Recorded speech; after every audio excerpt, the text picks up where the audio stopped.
सलाम वालेकुम। जब लोग अपने कैरियर के लिए डिग्री चूज़ करने लगते हैं कि वो कौन सी डिग्री करेंगे, तो लोग अक्सर उन लोगों को देखते हैं जो कि पहले से कामयाब है, जैसे कि डॉक्टर्स हो गए, लॉयर्स हो गए, इंजीनियर्स हो गए, कि वो कितना कमाते हैं, कितना सारा पैसा कमाते हैं, और देखते हैं कि इसमें कितना स्कोप है, और उनसे इंस्पायर होते हैं, यानी मुतासिर होते हैं कि चलो ये डिग्री करते हैं क्योंकि इसमें बहुत स्कोप है और पैसा है। लेकिन उनको ये जानने में ज़्यादा देर नहीं लगती कि डिग्री ना उनके लिए सही है और ना उनको ये डिग्री करना पसंद है। लेकिन वो लोग इस झंझट में नहीं फंसते जो कि हर काम के पहले अपने अकल का इस्तेमाल करते हैं, और इस अकल इस्तेमाल करने को हम कहते हैं लॉजिकल थिंकिंग। तो चलो इसको सीखते हैं और समझते हैं कि बाकी के लोग आपसे ज्यादा समझदार कैसे हैं। पहले इस दो वर्ड्स को, लॉजिकल और थिंकिंग को समझते हैं। ये वर्ड लॉजिकल निकले लॉजिक से, जिसका मतलब है रीजन या वजह, और थिंकिंग का मतलब सोचना। तो लॉजिकल थिंकिंग का मतलब होता है जब हम जिंदगी में कोई फैसला लेना चाहते हैं, कोई डिसीजन लेना चाहते हैं, तो जो हमारे पास नॉलेज है या इल्म है उसकी बेसिस पे हम सोचते हैं कि इस डिसीजन को लेना चाहिए, नहीं लेना चाहिए, इसके फ़ायदे क्या हैं, इसके नुकसानात क्या हैं। और लॉजिकल थिंकिंग में हम अपने एहसासात यानी फीलिंग्स के इस्तेमाल नहीं करते। अब कुछ लोग बोलेंगे कि लॉजिकल थिंकिंग करने की मुझे क्या ज़रूरत है, इसका क्या फ़ायदा है, और मैं इसको क्यों करूँ, मैं जैसे हूँ शायद वैसे ही सही हूँ, क्यों मैं इतनी मेहनत करूँ सोचने में। तो चलो मैं आपको पहले ये बताता हूँ कि अगर आप लॉजिकली नहीं सोचेंगे तो आपके साथ क्या होगा। तो सबसे पहले है कि जो लोग लॉजिकली सोच नहीं सकते वो मसले भी हल नहीं कर सकते, और अगर आप मसले नहीं हल कर सकते तो ज़्यादातर क्या होता है कि लोग आपकी बात भी नहीं मानते और आपकी इज्जत भी नहीं करते। और अगर कोई इज्जत की परवाह नहीं भी करता तो दुनिया वैसे भी मसलों से भरी हुई है, प्रॉब्लम से भरी हुई है। अगर आप अपने मसले खुद हल नहीं कर सकते तो कोई भी आपके लिए मसले हल करने नहीं आने वाला। लेकिन एक बहुत बड़ा नुकसान बताता हूँ आपको, जिन लोगों को लॉजिकली सोचना नहीं आता और उनकी जिंदगी में कोई बड़ा मसला आता है तो लोगों के पास जाते हैं मसले का हल निकालने, ताकि वो उनको सोल्यूशन दे सके। लेकिन आजकल के जमाने में जिन लोगों के पास आप जाओगे मदद के लिए, वो लोग ज्यादा समझदार नहीं होते और न ही वो आपको आपसे ज्यादा समझते, जिसकी वजह से वो आपको गलत मशवरे देते हैं, एडवाइसेस देते हैं, और जिसकी वजह से आपका मसला और भी बढ़ जाता है। तो अगर मसले खुद हल करना चाहते हो तो लॉजिकली सोचना पड़ेगा, और जब आप लॉजिकली सोच के मसले हल करना शुरू करोगे तो आप लोगों की नजर में समझदार भी बनोगे और लोग आपको रिस्पॉन्सिबल भी समझेंगे, और माँ बाप भी खुश हो जाएंगे कि चलो अब समझदार हो गया या हो गई है। लेकिन अब आता है जरूरी पार्ट कि लॉजिकली सोचे कैसे। इसको सीखने के बहुत ज्यादा तरीके हैं जिसमें कुछ मुश्किल भी हैं, मगर मैं आपको सिर्फ एक बताने वाला हूँ जो कि बहुत जरूरी है और बहुत इफेक्टिव भी है, और वो है खुद से सवाल करना। जब भी कोई मसला हो या डिसीजन लेना हो तो थोड़ा सा रुक जाओ और खुद से पूछो कि ये मसला असल में है क्या इसके बारे में मेरे पास मालूमात या इन्फॉर्मेशन है, क्या ये खबर सच है, क्या ये सच है या मुझे सिर्फ लगता है कि ये सच है, अगर मैं इस काम को इस तरीके से करूंगा तो क्या होगा। इस तरह के सवालात को अभी एग्जाम्पल से समझते हैं, एक मिसाल से समझते हैं। मान लो आपको एक नया फोन लेना है। अब अक्सर लोग यहाँ क्या करते हैं कि लोगों के पास या दोस्तों के पास कोई महंगा सा फोन ले लेते हैं, या किसी सेलिब्रिटी को कोई फोन प्रमोट करते देख लेते हैं और बोलते हैं कि मुझे भी ऐसा ही फोन चाहिए। लेकिन लॉजिकली सोचने वाला कभी ऐसा नहीं करेगा। वो हमेशा अपने आप से सवाल करेगा कि मेरा बजट क्या है, मेरे लिए कौन से फीचर जरूरी है फोन में, कैमरा अच्छा चाहिए, वाटरप्रूफ चाहिए या बैटरी बड़ी चाहिए, और फिर फोन कंपेयर करना वगैरह वगैरह। इस जैसे सवाल करने से हमें साफ साफ पता चल जाता है कि हमें असल में चाहिए क्या, और इस तरह से हम अपने फीलिंग्स में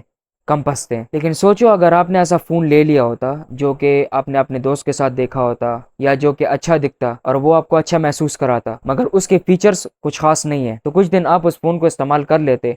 लेकिन अगर उसके फीचर्स आपके काम के नहीं है तो ज्यादातर पैसे आपके जाया हो गए हैं। तो लॉजिकली सोचने से आप इस गलती से बच सकते हो। बस आपको क्या करना है कि हर डिसीजन लेने से पहले या मसले को हल करने से पहले थोड़ा सा रुकना होगा और आपसे सवाल करना होगा। लेकिन जरूरी नहीं है कि जब भी आपको मसला हल करना हो तो आपको पता होगा कि कौन से सवाल पूछने हैं अपने आप से। तो जब भी ऐसी सिचुएशन आती है तो आप 5H1W मॉडल का इस्तेमाल करो, यानी what, when, where, how, why, who, क्या, कब, कहाँ, कैसे, क्यों, किसने। इस मॉडल को समझने के लिए फिर से उस फोन वाले एग्जांपल को इस्तेमाल करते हैं। सबसे पहले व्हाट का इस्तेमाल करते हैं, यानी क्या इसमें अच्छा कैमरा है या ज्यादा स्टोरेज है या बड़ी बैटरी है। फिर इस्तेमाल करते हैं व्हेन का, यानी कब, मुझे फोन कब चाहिए, अर्जेंट चाहिए यानी थोड़ी देर वेट करूं ताकि सेल में सस्ता मिले। फिर इस्तेमाल करते हैं वेयर का, यानी कहाँ, मैं इसे कहाँ से खरीदूं, ऑनलाइन सस्ता मिलेगा या खुद स्टोर चले जाऊं, शायद अच्छी डील मिल जाए। ये कुछ एग्जांपल्स थे 5W1H मॉडल के। और हाँ, कुछ लोग कहते हैं कि मोबाइल पे ब्रेन गेम्स खेलो, जैसे कि पजल गेम्स हो गए या वर्ड गेम्स हो गए वगैरह, इससे दिमाग कुछ हद तक तेज होता है। मगर मेरी राय में अगर ये गेम्स छोड़कर जिंदगी के गेम्स के प्रॉब्लम्स हल करोगे तो ज़्यादा फायदा होगा। आखिर में मैं बस ये कहूँगा, जब भी डिसीजन लेना हो जिंदगी में या फैसला लेना हो तो 3 से 5 सेकंड रुक जाओ और खुद से सवाल करो कि मुझे ये काम करना चाहिए या नहीं करना चाहिए, इसमें क्या फ़ायदा है, क्या नुकसान है। और अगर थोड़ा ज़्यादा सोचना है तो 5W1H मॉडल का इस्तेमाल करो। आखिर में मैं सिर्फ आपसे यही चाहूँगा कि आप सिर्फ कमेंट्स में मुझे इतना बताएं कि मुझे क्या चीज़ इंप्रूव करनी चाहिए और मेरे वीडियोस में आपको क्या अच्छा लगता है। अस्सलाम वालेकुम।